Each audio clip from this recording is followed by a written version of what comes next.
Buenos días, nosotros somos estudiantes del Instituto Tecnológico de Parral de la carrera de Ingeniería en Sistemas Computacionales y vamos a exponerles la unidad 3 de la materia de Taller de Sistemas Operativos. Nuestros nombres son Uriel Ortiz Lerma, Stephanie Bosques Molina y Jocelyn Parra Olivares. 3.1 Introducción. Software libre es la denominación del software que respeta la libertad de los usuarios sobre su producto adquirido y por lo tanto, una vez obtenido, puede ser usado, copiado, estudiado, modificado y redistribuido libremente. Según la Free Software Foundation, el software libre se refiere a la libertad de los usuarios para ejecutar, copiar, distribuir, estudiar y modificar el software. 3.1.1 Características principales del software libre. Se encuentra disponible el código fuente del software, por lo que puede modificarse sin ningún límite. Libertad de estudiarlo y adaptarlo, distribuir copias, mejora y publicación de cambios. Usa el programa con cualquier propósito. 3.1.2 Historia y evolución. Entre los años de 1960 y 1970, el software no era considerado como un producto, sino como un añadido de los vendedores de las grandes computadoras de la época aportaban a sus clientes para que estos pudieran usarlos. En dicha cultura era común que los programadores y desarrolladores de software compartieran libremente sus programas unos con otros. A finales de la década de 1970, las compañías iniciaron el hábito de imponer restricciones a los usuarios con el uso de acuerdos de licencias. En 1971, cuando la información todavía no había sufrido su gran boom, las empresas que hacían uso de ella en ámbitos universitarios y empresariales creaban y compartían el software sin ningún tipo de restricciones. Con la llegada de los años de 1980, la situación empezó a cambiar. Las computadoras más modernas comenzaron a utilizar sistemas operativos privativos, forzando a los usuarios a aceptar condiciones restrictivas que impedían realizar modificaciones a dicho software. En el caso de que un usuario o programador encontrase algún error en la aplicación, lo único que podía hacer era darlo a conocer a la empresa desarrolladora para que ésta lo solucionara. 3.1.3 Estructura del sistema operativo. En Ubuntu lo bueno y práctico es que sus aplicaciones vienen incluidas en el sistema y además da la posibilidad de descargar de una manera fácil y accesible para cada usuario mejores y nuevas aplicaciones que se necesite. La ideología de Ubuntu es que el sistema operativo es y será siempre gratuito, por lo cual en edición profesional no existirá un costo adicional para que Ubuntu sea usuario por la mayor cantidad de personas en el mundo. Ha empleado las mejores herramientas de traducción y de idiomas en todos sus programas y en todos los software libres que éste puede ofrecer. Ubuntu publica cada 6 meses una versión con el objetivo que exista una mejora en versiones anteriores y que la siguiente sea más estable, además de contar con una comunidad de usuarios donde uno puede probar la versión en desarrollo y así ayudar a mejorarla.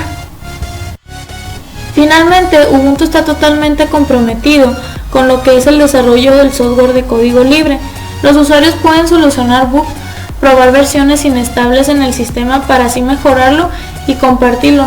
Además, anima a la gente y a sus seguidores para que se logre seguir compartiendo y mejorando.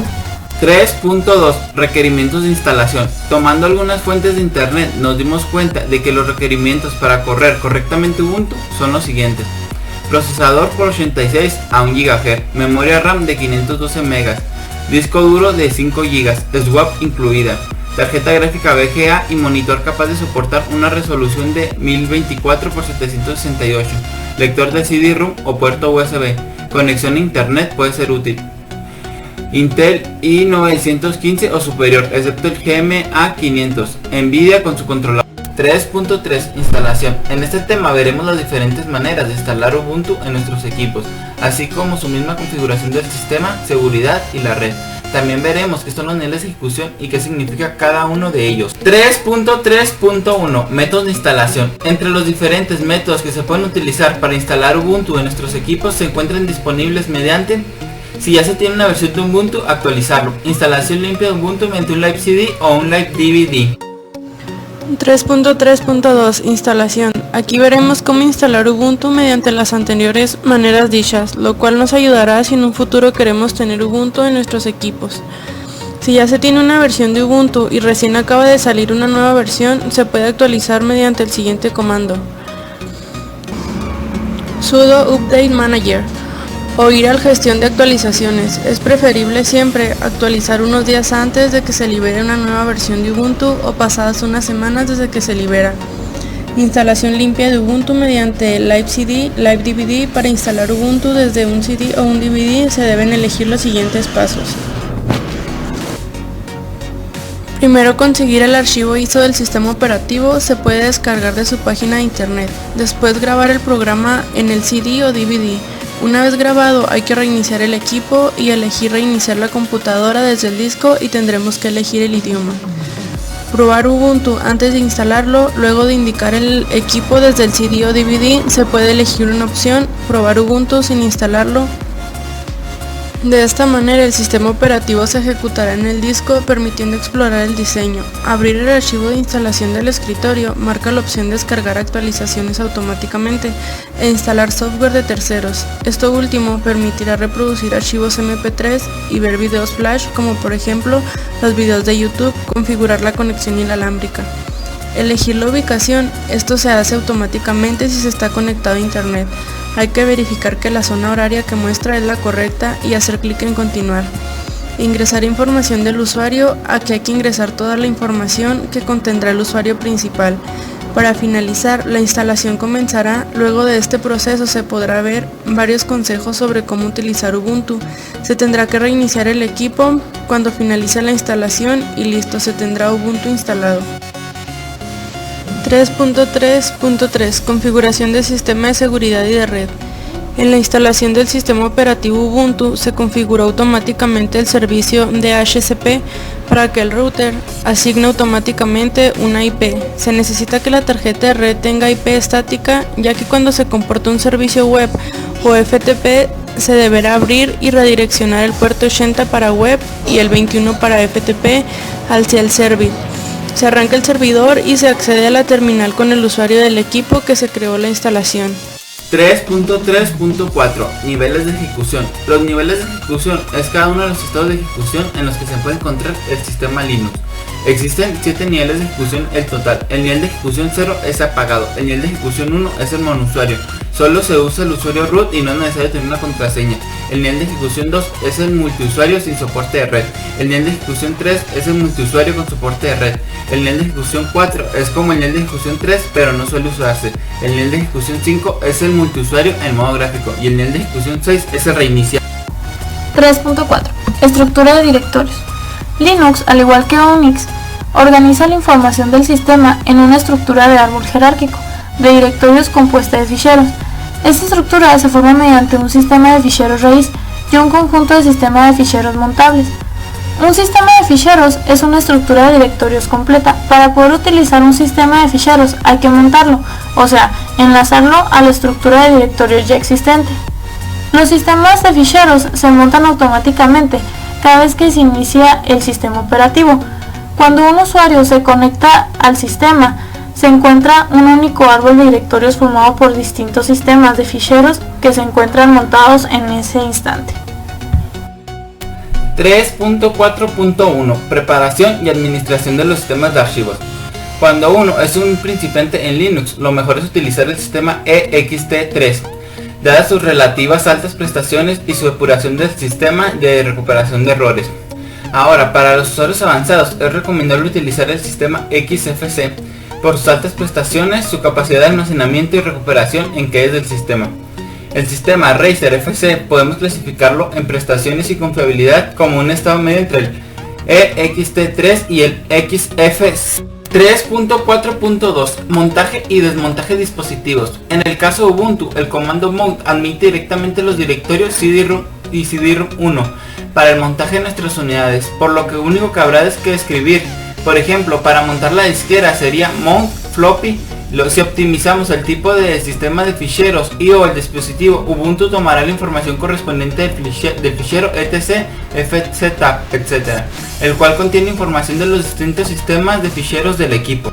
De todas formas, el usuario siempre puede crear un directorio vacío con el nombre que elija para montar las unidades de disco que desee donde desee. Cuando el usuario haya dejado de crear ese disco, deberá desmontarlo mediante el comando aumont antes de sacar el disquete o CD-ROM. Siguiendo el ejemplo de la disquera, en Ubuntu deberá escribir aumont /floppy En un principio, para utilizar el comando mul especificando todos los parámetros, hace falta ser administrador o root. Para que un usuario común pueda utilizar los disquetes, CD-ROM, etc., hay que editar el fichero etc/fstab. Por ejemplo, para que cualquier usuario pueda acceder a un disquete, habrá que indicar la siguiente línea: floppy vfat user, nausto 00. 3.5 Comandos y aplicaciones.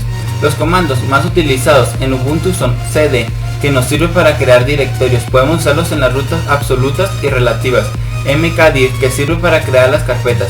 Nuevamente podemos usar las rutas absolutas y relativas, podemos indicarle toda la ruta que le procede al directorio que queremos crear. rm sirve para borrar el archivo o la carpeta que le indiquemos, como antes se puede indicar el nombre del archivo. cp sirve para copiar, copia el archivo indicado donde le digamos. Aquí también se puede jugar con las rutas tanto para el fichero origen como para el destino. También podemos indicarle el nombre que queremos ponerle a la copia. También está mb, que sirve para mover, es igual que el anterior, solo que en lugar de hacer una copia mueve directamente el archivo con el nombre que le indiquemos. Fin, que sirve para encontrar, busca el archivo o la carpeta que le indiquemos. Clear, que sirve para despejar, limpia la pantalla quedándola como si acabara de abrirse. ps, que es el estado de los procesos, nos muestra lo que queremos saber de los procesos que están corriendo en nuestro sistema. Kill, que sirve para matar los procesos, elimina el proceso que le indiquemos con su PID. 3.5.1 Manejo de sistemas de archivos. El sistema de archivo de Ubuntu es de tipo jerárquico. Esto significa que dentro del directorio root se encuentran todos los archivos que Ubuntu utiliza. El root directory es el nivel más básico dentro de la jerarquía. Esto no tiene nada que ver con el nombre root que se utiliza en el terminal, o tampoco con los privilegios de root user. Cuando se quiere acceder el root system file, debemos primero tener privilegios de administrador para acceder al root system file. Luego de esto seleccionamos el system file en el panel de Nautilus. Luego de esto tenemos acceso a cualquier archivo para ser modificado. Esto es parte de la seguridad que provee Ubuntu para que personas que no tienen experiencia modificando estos archivos no puedan dañar el sistema operativo. 3.5.2 Instalación y ejecución de las aplicaciones. Hay varias maneras de instalar y ejecutar las aplicaciones en Ubuntu, y en este tema trataremos las diferentes formas de hacerlo. Añadir programas. Esta es la manera más sencilla de instalar programas. El menú que se encuentra en aplicaciones, añadir y quitar programas, se desplegará un menú bastante completo con todo tipo de aplicaciones. Puedes configurar el menú desplegable para montar todas las aplicaciones disponibles, o solo las aplicaciones libres, o las aplicaciones soportadas por Ubuntu, o aplicaciones de otros proveedores, y las aplicaciones que ya tienen instaladas. Para instalar el programa que quieras, solo basta con marcar la casilla al lado del programa y luego darle aplicar. Gestor de paquetes Synaptic. Este instalador o gestor de paquetes es un poco más avanzado y muy útil. Para usarlo, ve a Sistema, Administración, Gestor de paquetes Synaptic. Introduce la clave root para poder usarlo. Para instalar algún paquete, marca las casillas con un doble clic y luego aplicar. Después, el gestor se conectará él solo a los repositorios, lo descargará y lo instalará. 3.6 Administración de recursos. Cuentas de usuario. Usuarios normales. Tienen funcionalidad limitada, tienen acceso limitado a los directorios, únicamente pueden acceder a Home con todos los privilegios. No pueden instalar programas ni modificar configuraciones de recurso. Usuarios especiales. Son usuarios que no pueden iniciar sesión, pertenecen al sistema y tienen acceso a servicios específicos, con lo cual asumen distintos privilegios del superusuario. Se generan automáticamente al momento de instalar Ubuntu. Cuenta root. Los sistemas operativos GNU o Linux se caracterizan por tener un usuario con permisos totales sobre el sistema y tradicionalmente se les conoce como root, aunque también se los denomina superusuario. Se accede a él con el comando su y su carpeta personal se encuentra en /root en Ubuntu. La cuenta de superusuario o root viene desactivada por defecto por seguridad. Muchas gracias a todos, esperemos que les haya gustado y que esta información les haya sido útil para comprender el uso de los servidores libres como lo que es Ubuntu.